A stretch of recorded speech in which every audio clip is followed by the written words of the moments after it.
SVB, 시그니처, 퍼스트 리퍼블릭에 이어 크레딧 스위스까지 중소은행들의 연쇄적인 파산 위기에 워렌 버핏을 비롯한 미 대형 은행과 유럽의 중앙은행들이 대규모 유동성 공급 정책을 발표했습니다. 이로써 금융권에 퍼지던 파산 위기가 비로소 끝이 날 거라는 분위기가 팽배해지고 있습니다. 심지어 어떤 이는 이번 대규모 유동성이 다시금 주식시장을 강세장으로 바꿔 놓을 거란 정신승리격 여론조차도 조성하고 있는데, 이 언론 플레이에 여러분들은 또다시 속아 넘어가실 겁니까? 단언컨대 저는 이 긴급 유동성 정책은 근본적 해결책이 절대로 될 수 없다고 판단합니다. 또한 이 정책이 결국엔 전 세계적 인플레이션과 경기 침체를 지속시키는 수단이 될 것이라고 전망합니다. 오늘 영상을 통해 유동성 정책이 왜 증시에 독이 될 거라 주장하는지 설명해 드리도록 할 테니 이번 주 리더의 스탁마켓 나우 역시 끝까지 함께 하시길 바라겠습니다.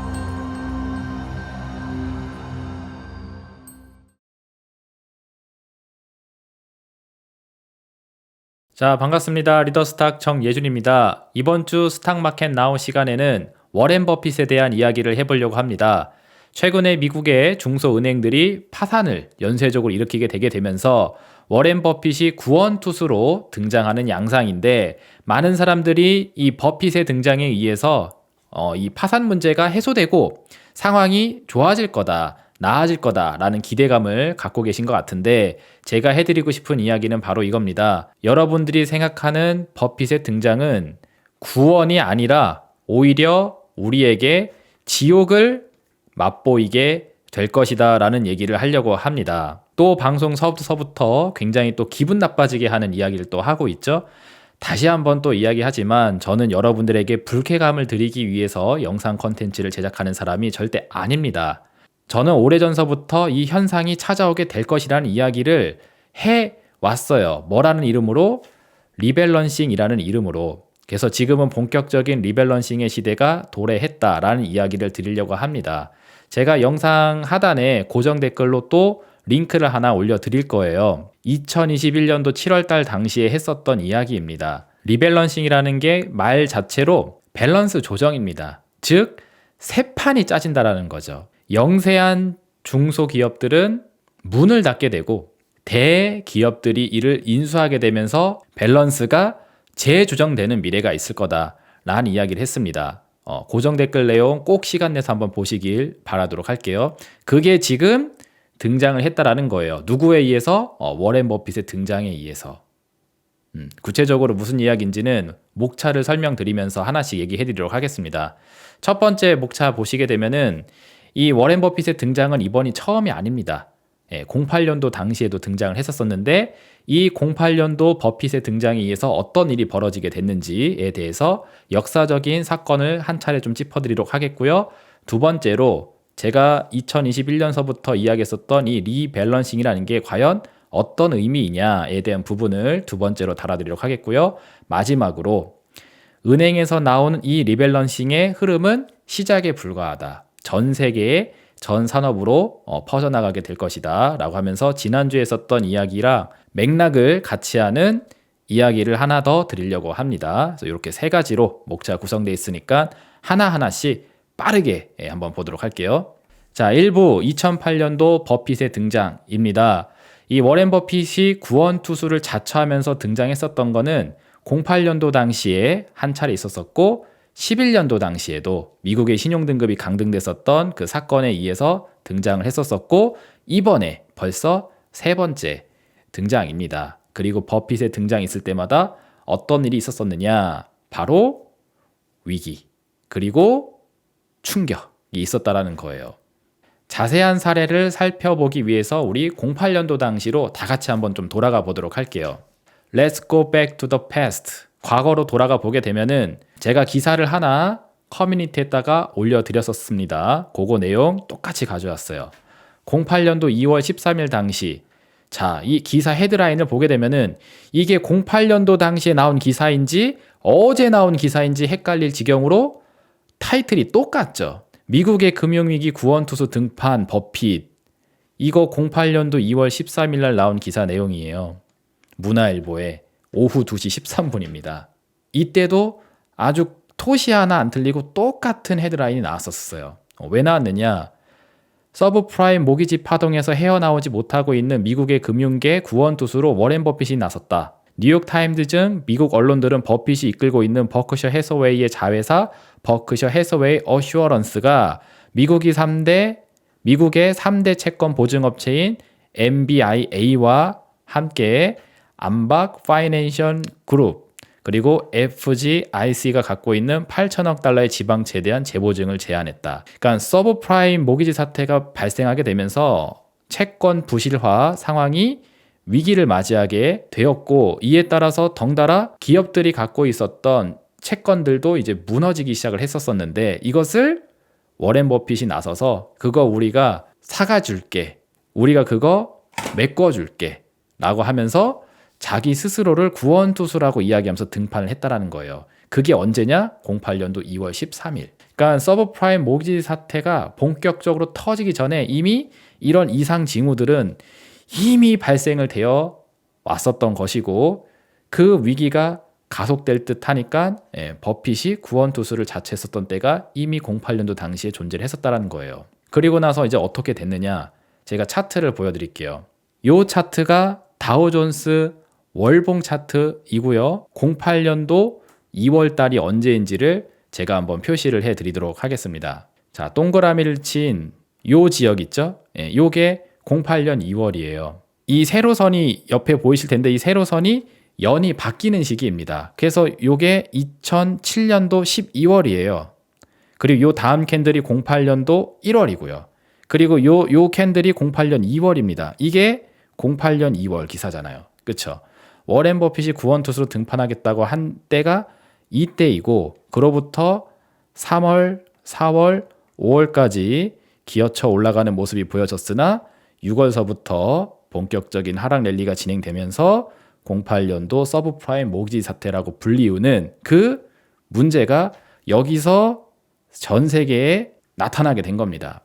리먼 브라더스 사태 터지고 막 그랬을 때가 바로 이거예요. 이거 사전에 징후가 이미 있었었고, 이게 증시에 연결이 되는 것이 선반영돼서 연결된 게 아니라 괜찮겠지 했다가 도저히 괜찮은 상황이 아니다라는 게 뒤늦게 여기서 터지게 되면서 한 방에 추락을 했던 겁니다. 그리고 나서 08년도에 수습이 잘 안 됐어요. 그래서 09년도 연초까지도 추가적인 하락이 나왔습니다. 그래서 다우존스가 6,500포인트 수준까지 내려갔어요. 그래서 워렌 버핏이 구원투수를 자처했었던 08년도 2월서부터 09년도 3월까지 주가가 약 50%가 빠졌습니다.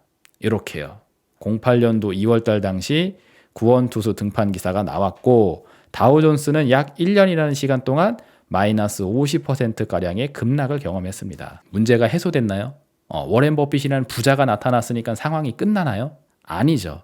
오히려 구원투수 등판과 함께 본격적인 하락 랠리가 추가적으로 나오게 됩니다. 그래서 이 워렌 버핏이 구원투수로 등판했다는 소리는 굉장히 무서운 소리예요. 그리고 이 구원투수라는 의미에 대해서 여러분들은 다시 재해석을 해야 됩니다. 오늘 제가 해드리고 싶은 게 바로 그 이야기예요. 자, 지금부터 여러분들이 알고 계시는 워렌 버핏이란 이미지는 잠시 내려놓으시길 바라도록 하겠습니다.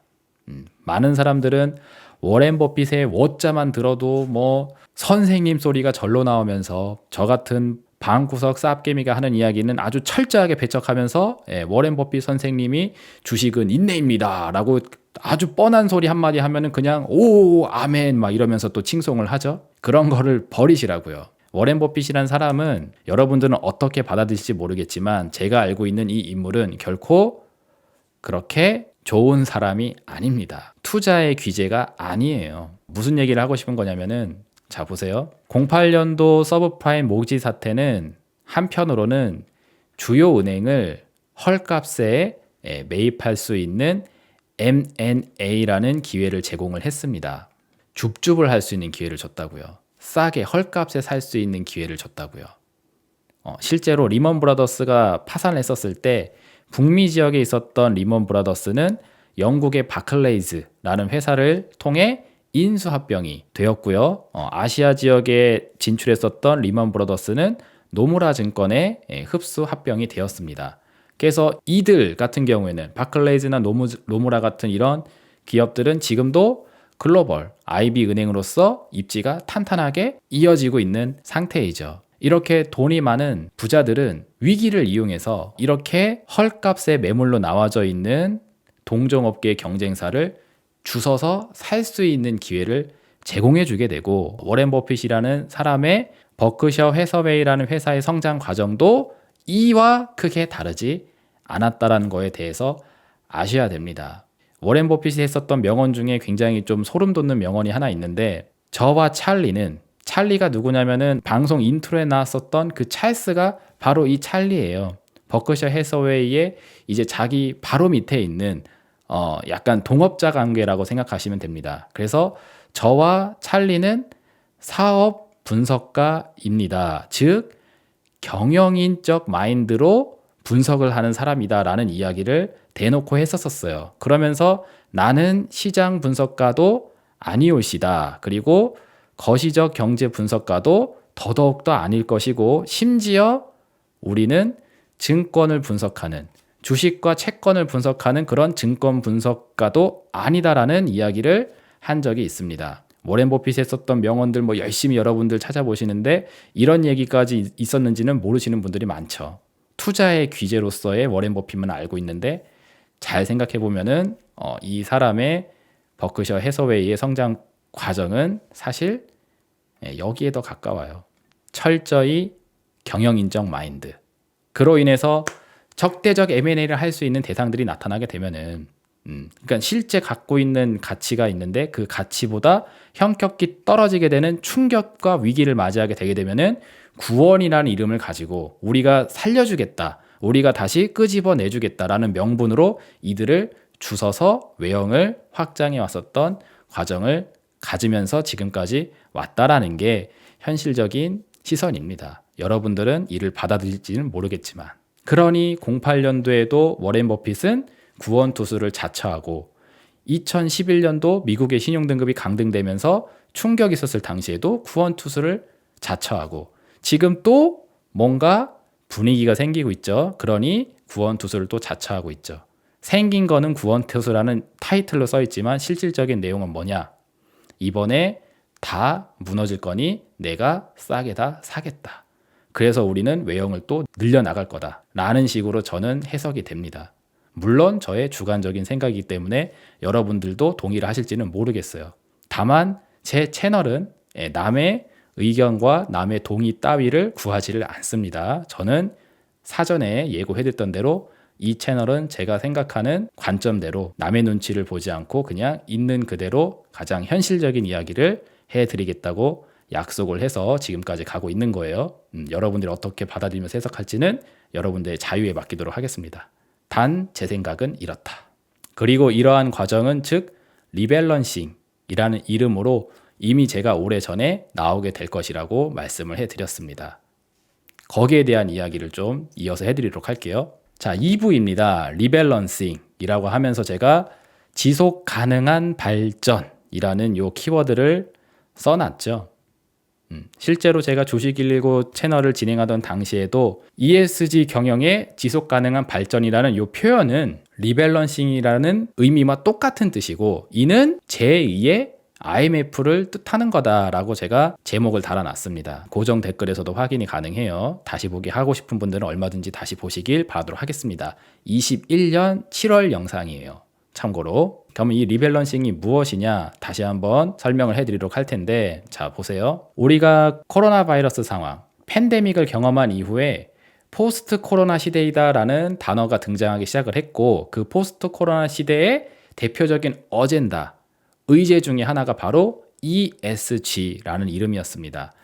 환경을 보호하기 위해서 최선을 다해야 된다라는 그 경영 지표가 나오기 시작을 했어요.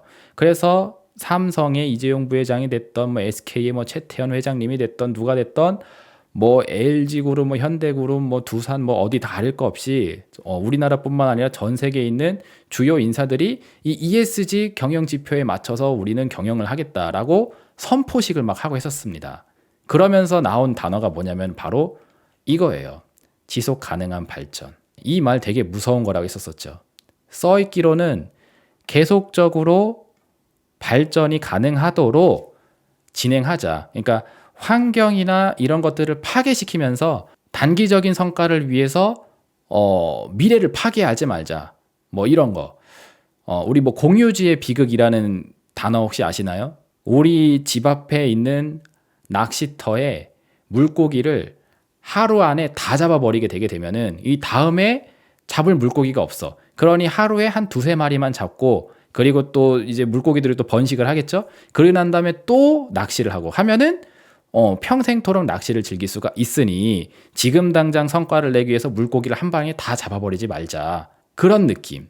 그래서 환경을 보호하면서 지속적으로 발전을 가능할 수 있도록 우리는 천천히 나아갈 수 있는 친환경적인 어떤 이제 뭐 경영을 하자라는 식으로 포장이 되어져 있는데 이게 말로 이렇게 포장이 되어 있을 뿐이지 현실적으로는 이런 뜻이 아니라고 제가 설명을 해드렸습니다. 21년도 7월달 당시 영상 내에서요. 그 이야기를 다시 한번 하는 거예요. 제가 예를 어떻게 드렸었냐면은 마치 이런 거다. 우리 동네 커피숍이 너무 많다. 실제로 저희 동네 근처에 커피숍이 진짜 많아요. 1km 반경에 아마 못해도 한 20개는 될 것 같습니다. 이 식후에 커피를 먹는 문화가 너무 대중적으로 퍼져나가게 되게 되면서 뭐 곳곳 스팟마다 그냥 뭐 커피숍이 뭐 줄줄이 있죠. 근데 너무 많아졌어요. 지금 이제 포화 상태가 됐다. 그렇기 때문에 우리 동네 커피숍 한 5개 정도만 남겨놓고 나머지는 다 없애버리자. 그래야지 살아남은 5개의 커피숍이 그 동네를 커버를 칠 수 있으니까. 그러니까 커피를 먹겠다고 하는 수요는 똑같은데 그거를 공급해주는 공급자가 너무 중구난방으로 많이 생겼다라는 거죠. 그러니 지속 가능한 발전을 하려면은 이 10개의 커피숍, 20개의 커피숍을 그대로 둘 게 아니라 정말 우량하고 튼튼한 애 5개만 놓고 나머지는 없앤 다음에 그 빈 공간에다가 새로운 걸 짓자라는 거죠. 커피숍이 아닌 다른 거. 새로운 니즈가 생길 수 있는 그런 샵을 짓자. 이런 느낌으로 설명을 했습니다. 이거를 약간 90년대 버전으로 바꾸면은 약간 이런 뜻이에요. 우리 동네에 당구장이 너무 많다. 실제로 당구가 인기가 과거에 엄청 많았었죠. 저보다 연배가 조금 있으신 그분들 같은 경우에는 요 당구장 세대이기 때문에 뭐 이렇게 침대에 누워서 눈을 감으면은 뭐 이렇게 막 이렇게 그림이 그려지고 막 각이 나오고 막 그렇다고 했잖아요. 근데 저 같은 경우에는 이제 PC 게임이 본격적으로 보급이 시작을 했었던 그 시대입니다. 그래서 PC방으로 넘어가던 시대예요. 그러다 보니까 당구장이 없어지고 PC방이 생기는 시대였다라는 거죠. 그거랑 똑같아요. 우리 동네에 당구장이 지금 너무 많다. 세상은 지금 스타크래프트가 보급되고 인터넷이 보급되고 포트리스를 해야 되고 뭐 카트라이더를 해야 되고 하는 시대로 바뀌고 있는데 당구장에 있었던 손님이 이제 PC방으로 넘어가는 시대로 바뀔 테니 우리 동네 당구장 이제 5개만 남겨놓고 나머지는 없애버린 다음에 당구장 사장님들한테 PC방을 차리자고 하자. 이런 느낌. 그러면은 당구장 5개도 지속 가능한 발전이 가능하고 PC방 5개도 지속 가능한 발전이 가능하지 않겠어요. 그죠? 그러한 미래로 우리가 전환하고 있다. 그렇기 때문에 이렇게 당구장이 사라지게 되는 미래로 갈 수 있음을 이야기한 겁니다.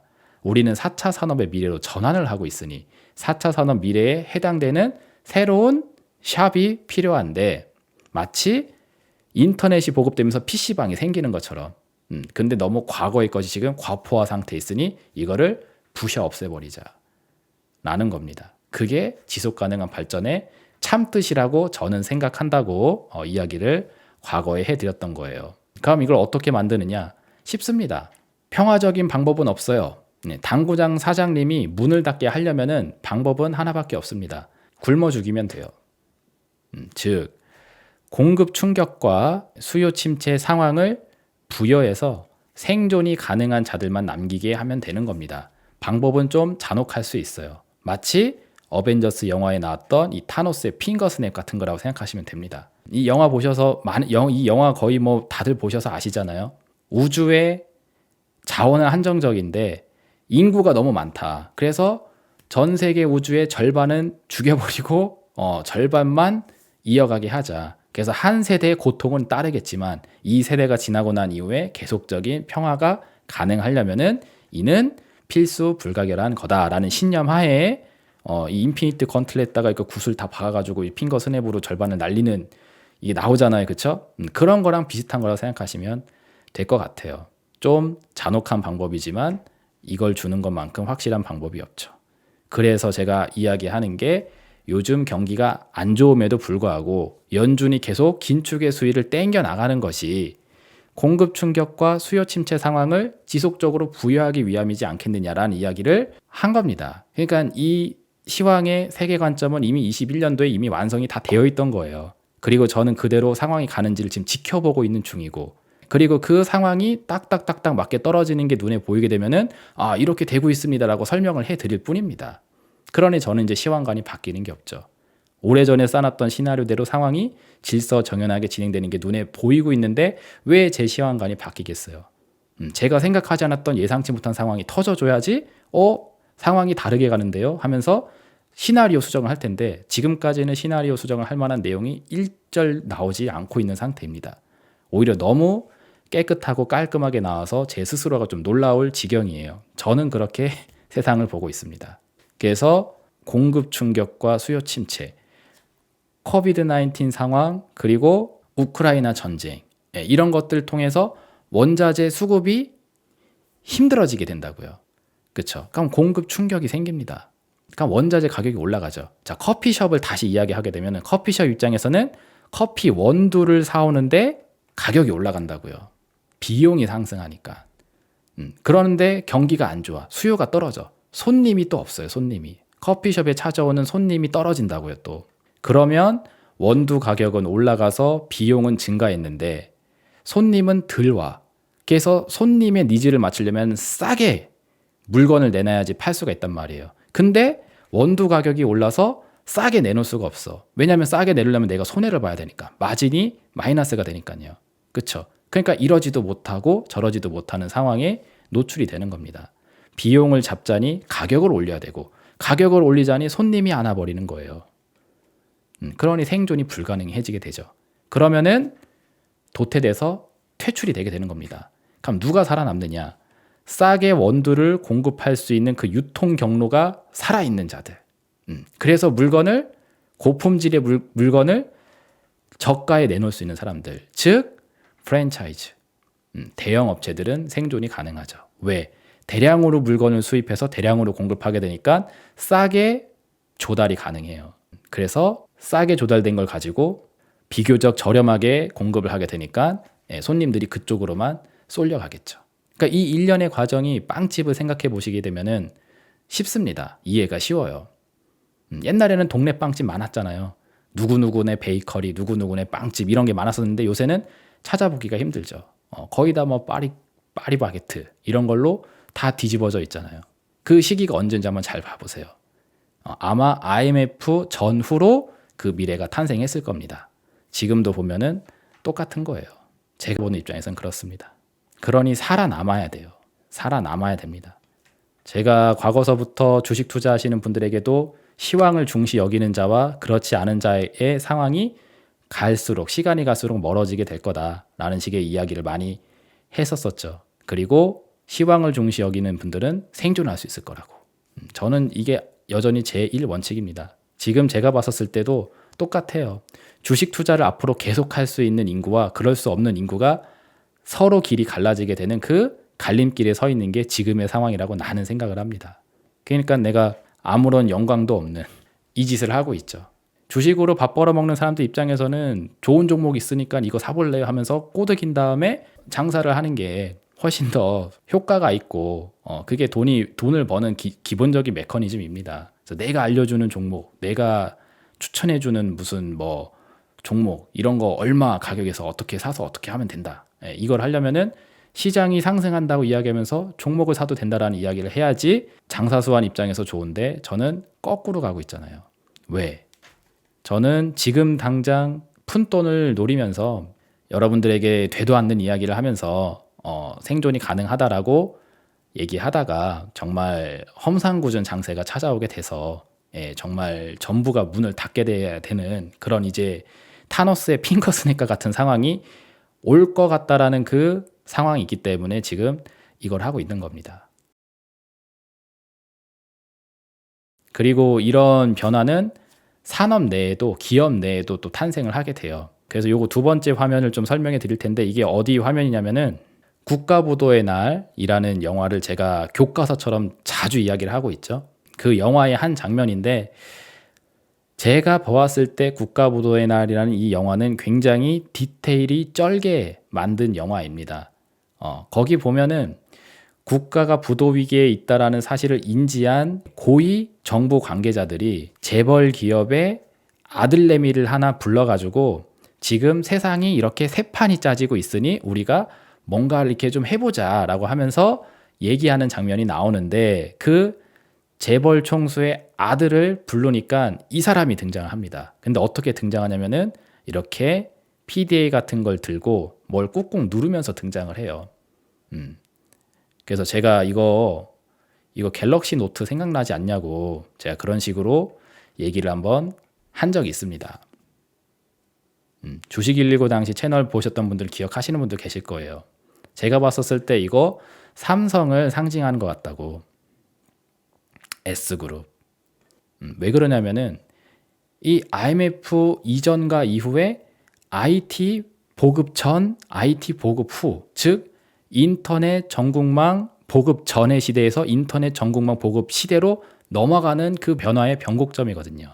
말 그대로 모내성이 무너지고 벽돌집이 세워지는 그 변곡점이라고요. 그리고 그때 당시 재계 순위를 봐보세요.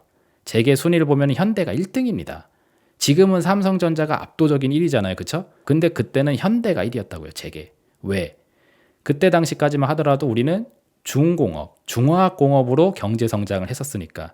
우리 뭐 1970년대 우리도 한번 잘 살아보자라고 하면서 막 새마을 운동하고 막 그러면서 80년대, 90년대까지 오게 되는 과정 속에 한강의 기적이라고 들어보셨을 겁니다. 그때 당시에 대한민국의 1등 기업은 현대였었어요. 수출 기업으로서 발도 좀 하는 데 있어서 대한민국 중화학공업의 중심이었으니까. 근데 이제 그 과거가 무너지고 이제 IT 시대로의 변화가 찾아온단 말이에요. 그러다 보니까 그 미래에 대한 준비를 미리 했었던 삼성이 이 변화의 변곡점을 계기로 해서 재계 1순위로 역전이 됐다고요. 근데 그게 이제 영화상에서는 악당이 필요하니까 영화상의 스토리라인이 재밌으려면 악마가 필요하잖아요. 그렇죠? 그래서 그 악역으로서 고위 관계자와 이렇게 삼성그룹을 상징하는 듯한 그런 이제 재벌 총수 아들내미를 데리고 와서 이렇게 막 작당 모의를 했다라는 식으로 영화가 그려지지만 그것은 영화상의 스토리이고 현실적인 스토리는 이런 변화. 현대가 이 밑으로 처박히고 삼성이 올라갈 수 있는 상황. 즉 현대가 당구장이고 삼성이 PC방이라고 생각하시면 돼. 너무 이해가 어려우시면. PC방이 만들어지는 시대로 가게 되니까 이 변화에 맞춰서 이 재계의 순위가 뒤바뀌게 되죠. 말 그대로 밸런스가 재조정이 되는 겁니다. 이런 시대라고요. 그러니 제가 전통적인 산업이 힘들다, 어렵다. 제가 보는 관점에서는 심지어 상장 폐지의 수순까지 가게 되는 기업들이 시총상위 200위권 대형주들에서 많이 나올 수 있다. 왜냐면 그 안에 전통 산업주들이 많이 있으니까. 당구장이 많이 있으니까. 이런 식의 표현이 나오는 겁니다. 그래서 괜히 나오는 게 아니에요. 이 시나리오는 21년도서부터 짜놓은 이야기다라는 거 다시 한번 강조해 드립니다.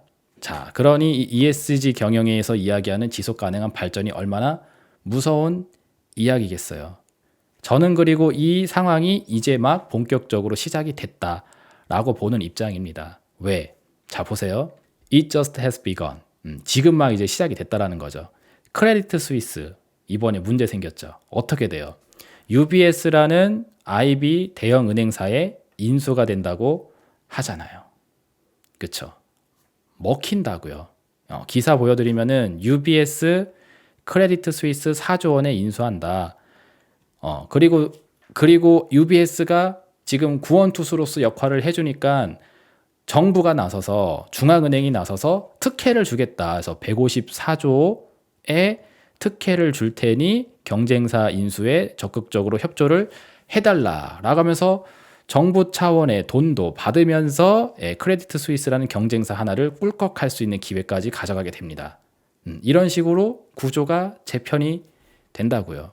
우리 동네 IB 은행이 UBS, 크레딧 스위스 두 개나 있다, 대형이. 그러니 하나 없애고 한 개만 살리면서 외형을 축소하자. 대한민국으로 얘기하면은 아시아나항공, 대한항공, 대형항공사가 크게 있을 필요가 없는데 두 개나 있다. 하나만 살리자. 아시아나항공, 대한항공이 인수할 수 있도록 푸싱. 그쵸? 그런 일련의 과정이 코로나 바이러스를 경험한 이후의 시대에 지금 점진적으로 계속 일어나고 있다는 사실을 여러분들은 주목을 해야 됩니다. 물론 뭐 별로 관심 없겠죠. 그러면은 생존이 어려울 수도 있을 거라고 나는 생각을 해요. 내일 당장 종목이 어떻게 되느냐, 내일 당장 주가가 뛰냐 안 뛰느냐 그거 바라볼 때가 저는 아니라고 생각을 합니다. 큰 판을 볼 줄 알아야 된다라고 봐요. 그리고 여기 봐보세요. 이렇게 경쟁사 인수에 이제 특혜를 주겠다 하면서 돈이 이제 생기게 되는데 이 돈이 그러면은 시장을 살리는 데 들어가느냐? 그렇지 않을 겁니다. 인수합병을 하는 데 있어서 주요 책임자들의 보너스라는 이름으로 분산될 거예요. 그리고 이미 그 구조를 이미 짜놨다라고 저는 생각을 합니다. CS라는 이 회사가 지금 고위급을 잡아두려고 이제 현금 보너스 지급을 확대한다라는 기사가 언제 나왔냐면은 23년도 1월 20일 날 나왔습니다. 23년 1월 20일.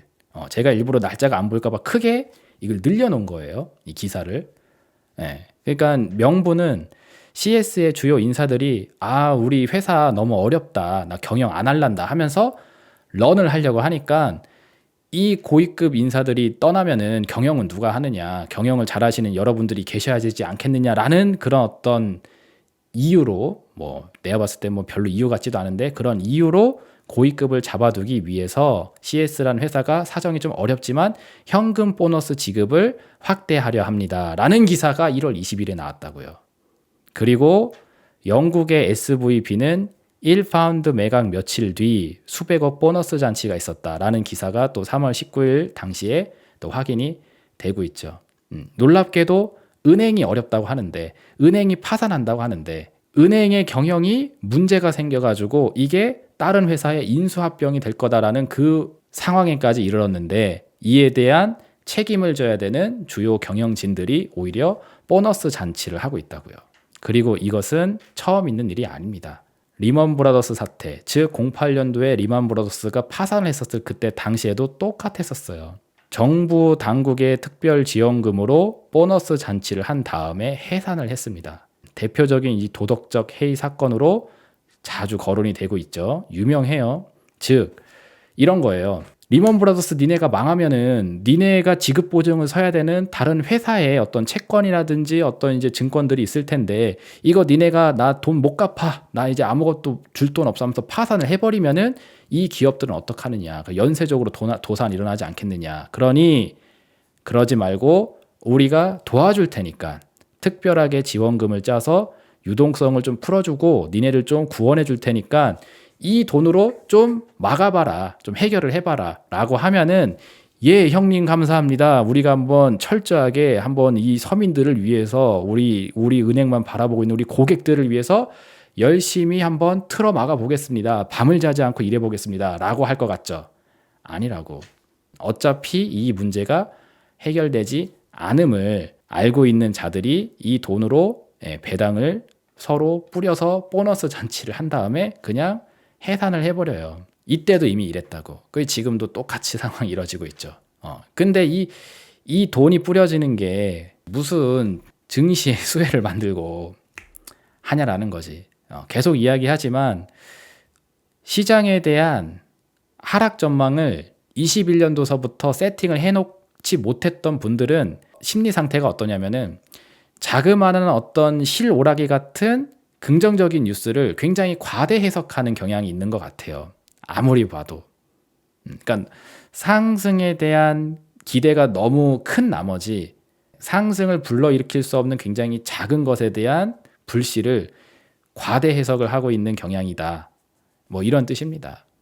아니면 상황을 디테일하게 들여다보지 않고 있거나 아니면은 그 언론의 나팔수 역할을 하는 그 대다수의 유튜버라고 하는 사람들이 낮은 이해로서, 낮은 지식으로서 너무 자신 있게 이야기를 하다 보니까 이게 찐인 줄 알고 여러분들이 그냥 다 믿어버리는 걸 수도 있고, 내가 보는 시선에서는 그래요. 이 08년도 당시에도 있었던 이 똑같은 도덕적 해이 상황이 지금 똑같이 일어나고 있는데 이게 어찌 증시를 이끌어낼 수 있는 그런 뭐 상승의 호재다라는 백그라운드가 될까 싶습니다. 자, 그리고 더 중요한 사실은 이 문제가 뭐라고 그랬죠? 제가 just has begun. 이제 막 시작되었을 뿐이라고 이야기했습니다. 이것은 결코 금융업계에서만 지나갈 일이 아니라고 봐요. 전 세계의 전 산업적으로 얼마든지 퍼질 수 있는 내용이 된다는 겁니다. 지난주에 썼던 이야기긴 한데 맥락을 조금 더 이어서 추가 설명을 한번 오늘 또 드려보도록 할게요. 3부로 넘어가도록 하겠습니다. 자, 3부 보도록 하겠습니다. 은행은 시작일 뿐 전 세계 전 산업의 리밸런싱은 지속될 거다 라고 제가 해놨죠. 서두에도 이야기해 드렸지만 이거는 금융업계, 은행업계만의 문제가 될 수가 없습니다. 궁극적으로는 원인이 수요 침체, 공급 충격이라고 했죠. 그래서 수요 침체와 공급 충격에 의해서 트러블이 발생될 수 있는 모든 산업에서는 이와 똑같은 상황이 발생될 수 있다는 뜻이에요. 거기에 대한 구체적인 이야기를 한번 또 들려드리도록 하겠습니다. How to make M&A easy. 어떻게 하면은 M&A를 쉽게 만들 수 있을까라는 이야기인데 제가 이렇게 이해하기 쉽게 4개의 단계로 한번 비유를 해봤어요. M&A, 인수합병. 다르게 이야기하면은 먹어버리는 거죠. 다른 회사를 내가 먹어버리는 겁니다. 자, 그러면 쉽게 음식을 먹는다고 한번 상상을 해보자고요. 음식을 먹기 쉽게 하려면은 가장 좋은 방법, 삼키기 좋게 먼저 가루로 부셔버리면 됩니다. 여러분들 초코파이 있다고 한번 생각해 보세요. 초코파이 10개를 한 입에 넣어서 이거를 한 번에 꿀꺽 삼켜야 돼요. 한 번에. 할 수 있겠어요? 힘들겠죠. 근데 초코파이가 아니라 조리퐁 그 10개를 한 입에 삼킨다라고 한번 생각을 해보자고요. 그러면 그거는 쉽죠. 똑같아요. 기업도 외형이 커져 있는 상태에서는 인수를 해서 삼키기가 힘듭니다. 그런데 이게 잘게 조각이 나서 무너져 있다 하게 되면은 씹어먹기가 쉽죠. 왜? 그만큼 외형이 축소가 되어져 있으니까. 그래서 삼키기 좋게 먼저 가루 상태로 부셔버리게 되게 되면은, 즉 회사의 펀더멘털을 붕괴시켜서 무너뜨리게 되게 되면은 가루가 돼버리죠. 그러면 이것을 물로 섞어요. 그래서 반죽을 만들어 버립니다. 무슨 얘기냐? 이 가루의 본질을 흐려버린다는 이야기입니다. 이게 원래 무엇이었는지를 알지를 못하게 하는 거예요. 다르게 이야기하면은 언론으로 물을 타는 겁니다. SVB 사태도 뭐 36시간 만에 뭐 회사가 파산을 했다라고 하면서 36시간 만에 온라인으로 인출 버튼을 막 다 같이 눌렀던 게 이제 붕괴의 원인이 됐다라는 식으로 언론에서 헛소리를 하고 있는데, 제가 보는 관점에서는 절대 그것은 근본적인 이야기가 아니죠. 지난 방송에서 이야기했지만 SVB 사태도 이미 사전에 징후가 다 있었습니다. 실리콘밸리에서 일하는 기업들이 대출 수요가 떨어지고 은행에 참여하는 숫자가 확 떨어지는 상황, 공급 충격과 수요 침체에 의해서 은행 서비스를 이용할 일이 없게 되니까, 그리고 회사들은 자꾸 은행에 맡겨놓은 돈을 이제 찾아야 되고 회사 경영이 힘들어지니까, 그러다 보니까 예금 인출이 터져서 그 사단이 난 거지. 그쵸. 갑자기 그냥 온라인 뱅킹에서 헛소문이 나가지고 다들 뭐 예금 인출 버튼을 누르니까 사고가 난 게 아니잖아요. 근데 언론에선 이게 마치 잘못된 소문에 의해서 버튼을 막 눌러가지고 일어난 일처럼 얘기를 해버려서 본질을 흐려버린다고요. 그렇게 해놓은 상태에서 익을 때까지 기다립니다. 즉 임원들이 빤스런을 할 수 있는 시간을 주는 거예요. 무슨 얘기냐? 자, 제가 아까 도덕적 해이 이야기했었던 거 기억하실 겁니다. 그걸 떠올려야 돼. 그 은행들에게 구제를 해주라고 나라 차원에서 돈을 갖다 줬더니 주요 경영진들이 이를 서로 배당으로 쪼개먹고 빤스런을 했다라고 이야기했잖아요. 그 얘기입니다. 무슨 얘기냐면, 다시 한번 이야기를 하면은, 자 보세요. 이것을 적대적 M&A 같은 느낌으로 생각을 하시라고요. 그래서 먹고 싶은 회사가 부셔져서 무너졌어요. 그런 다음에 이제 이걸 씹어 먹어 삼키면은 끝납니다. 그러려면 누굴 구워 삶아야 되느냐? 그 회사의 주요 임원들, 경영진을 구워 삶아야 돼요. 어떻게? 야, 어차피 니네 회사 지금 망가진 거 알지? 펀더멘털 무너졌다, 기둥 뽑혔다, 니네 자력갱생 안 되는 거 니네들도 인정하지. 해놓고서는 그럼 어떻게 해야 되겠어? 그냥 이렇게 회사 망하는 거와 함께 너도 같이 자멸할 거야? 그러면 안 되겠지. 그래서 우리한테 팔아. 이렇게 딜을 치는 거죠. 우리한테 팔아라. 우리가 이 정도 가격은 쳐줄 수가 있다. 그러면은 이 책임을 갖고 있는 이 사람들이 어떻게 그럴 수 있느냐. 내 회사 밑에 직원이 몇 명이고 나를 따르는 직원이 몇 명인데 그들을 위해서라도 나는 절대로 협상하지 않는다 하면서 차라리 나를 같이 죽여라 막 이럴 것 같죠. 절대로 그렇지 않습니다. 예. CEO는 대다수 계약직이죠. 경영을 임시 맡는 역할을 하는 경우가 대다수라고요. 그렇기 때문에 돈을 받아서 다른 회사에서 일을 할 수 있는 조건만 또 형성되게 되면 얼마든지 자유롭게 이직이 가능한 사람들이 이 사람들입니다. 그래서 돈을 쥐어주고 빤스런을 할 수 있는 시간을 준다 하게 되면 얼마든지 도장을 찍어버린다고요. 좀 더 빡세게 이야기를 하면은 여러분들 의사주약 아시죠? 예, 을사년에 나라를 팔아먹은 5명의 오적이라고 표현하잖아. 조선시대 때 나라를 팔았다는 그 증세 도장을 찍으라고 했었던 5명에게 앞으로 너는 후대에 잘 먹고 잘 살 수 있게 우리가 지원을 해줄 테니 여기 도장만 찍어라 라고 하면은 그냥 찍어버렸던 그런 행위처럼 하나의 나라를 가지고도 그렇게 하는데 하나의 회사 가지고 하는 거 매국노라고 욕하지도 않아요. 그렇기 때문에 얼마든지 일어날 수가 있습니다. 그렇기 때문에 아까 전에 이야기했던 대로 도덕적 해이가 일어날 수밖에 없는 게 현실이에요. 그래서 그렇게 딜이 되게 되면은 인수를 하는 입장에서는 딜이 형사가 됐으니까 게임 끝난 거죠. 예. 그래서 이 사람들하고 딜을 할 수 있는 시간 동안 기다리면 돼요. 예. 그러니까 망가뜨려 놓고 가만히 있으면 협상의 우위에 설 수 있고 협상의 우위에 선 상태에서 이 정도 쳐줄 테니까 이제 그만 우리한테 팔아.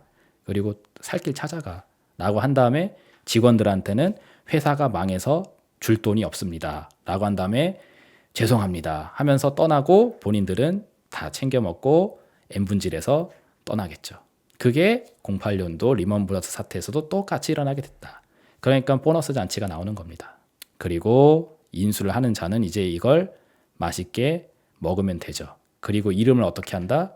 구원이다. 망해가는 회사를 내가 다시 구제하기 위해서 어렵사리 내가 힘겨운 이 상황에서 돈을 들고 와서 이 회사를 산 거다 한 다음에 자기 입맛에 맞는 직원들로 딱 물갈이 한 다음에 나머지 세력들은 다 쳐내겠죠.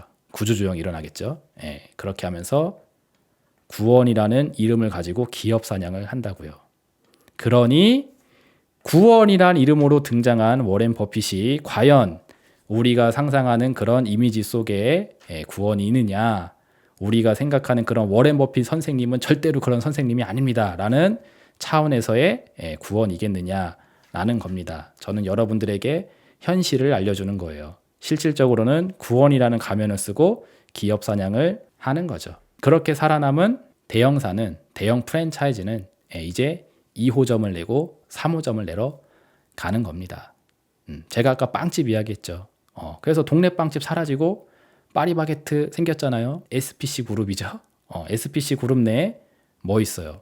파스쿠치, 커피숍 있죠. 그리고 뭐 피그 인 더 가든인가? 왜 정원에 돼지가 있는지 모르겠지만 아무튼 피그 인 더 가든이라고 해서 샐러드 바 같은 집도 하나 있고 뭐 또 무슨 이탈리아 레스토랑 같은 것도 하나 있고 막 그래요. 아무튼 되게 계열사가 많아요. 그래서 이 푸드와 관련돼 있는 사업을 다계층으로 가지고 있죠.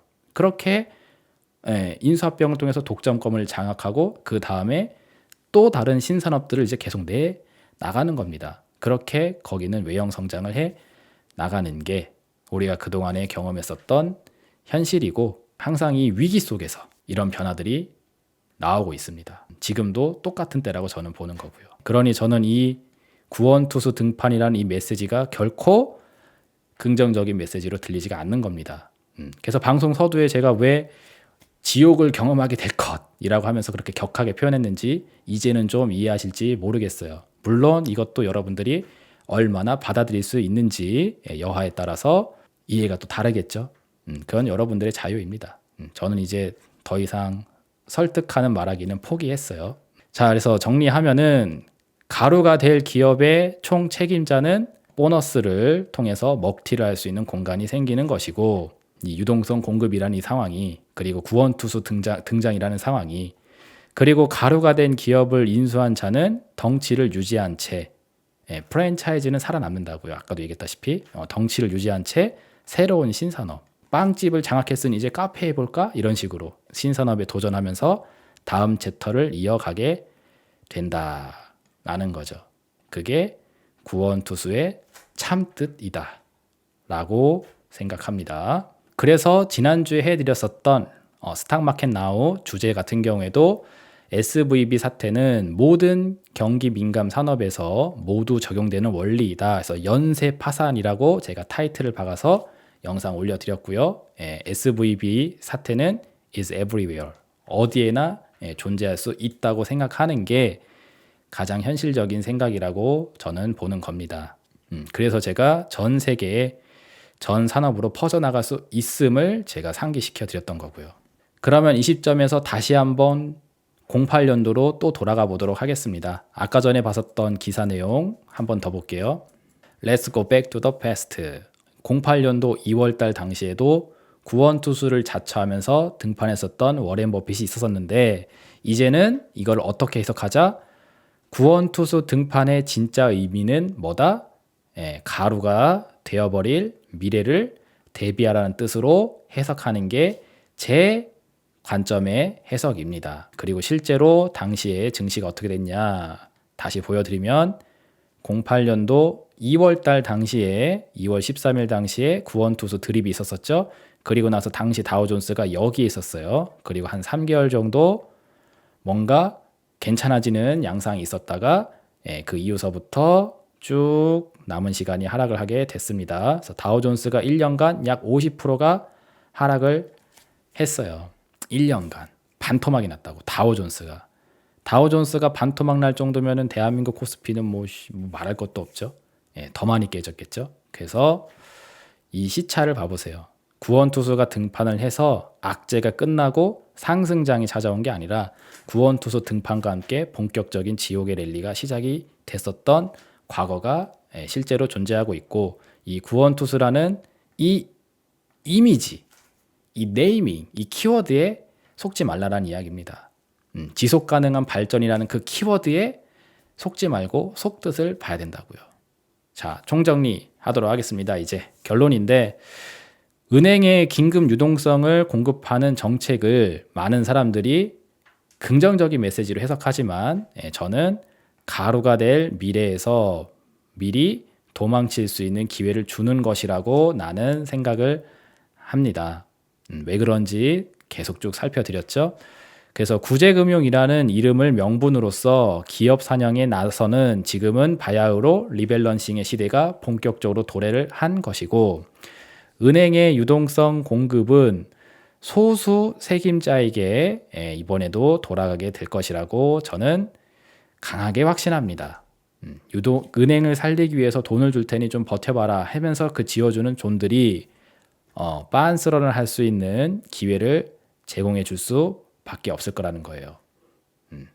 거기에 대한 근거로 여러분들은 이걸 제 말이 맞는지 아닌지를 확인하시려면 이걸 보면 됩니다. 그게 뭐냐면은, 경기를 살릴 의지가 없는 중앙은행은 긴축의 고삐를 결코 놓지 않을 거예요.